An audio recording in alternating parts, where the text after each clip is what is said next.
The water is freezing. It's freezing? Wow. Pretty things. Where's The two guys this morning.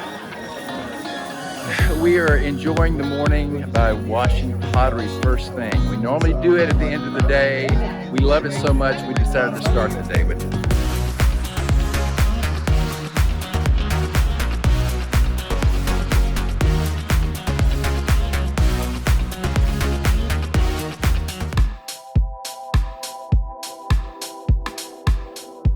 Okay, well, this is one of the cool things that we found in wet sifting today. We have a lot of volunteers that are working down in that wet sift area.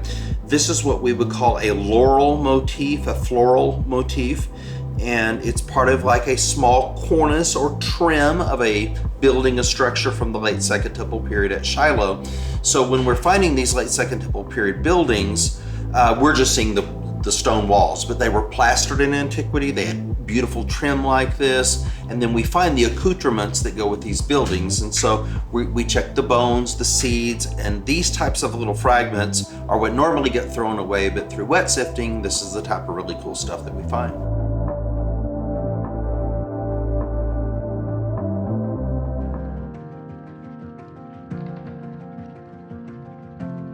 We came from Colorado Christian University in Denver, so we are here just to learn about archaeology. I happened to go see the 3J exhibit over in Katy, heard the term volunteer come up once, asked, and they showed me a QR code.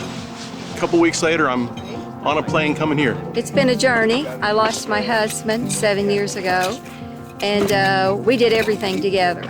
So when he passed away, I thought I'm not done living. So I've always been interested in the Bible, and I was reading John chapter 1 and the part where Jesus called the disciples and he said, "Come and see." So I came to Israel, and this is actually my third time to be here. One of our leaders was saying today, you can't get this from a textbook. You can read about archaeology.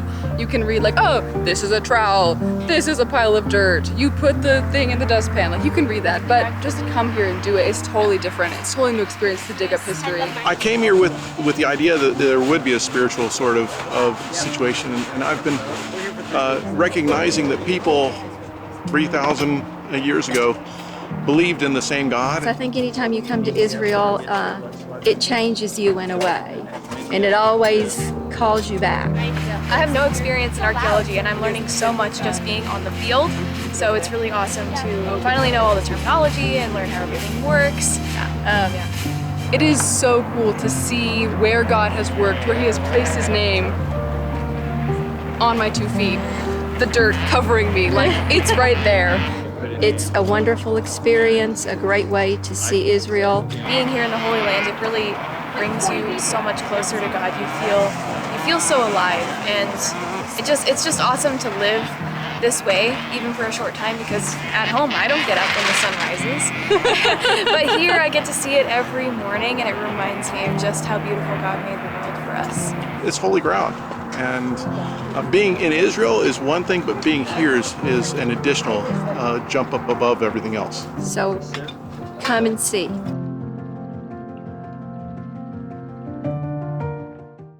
Steve Rudd here with Shiloh Network News.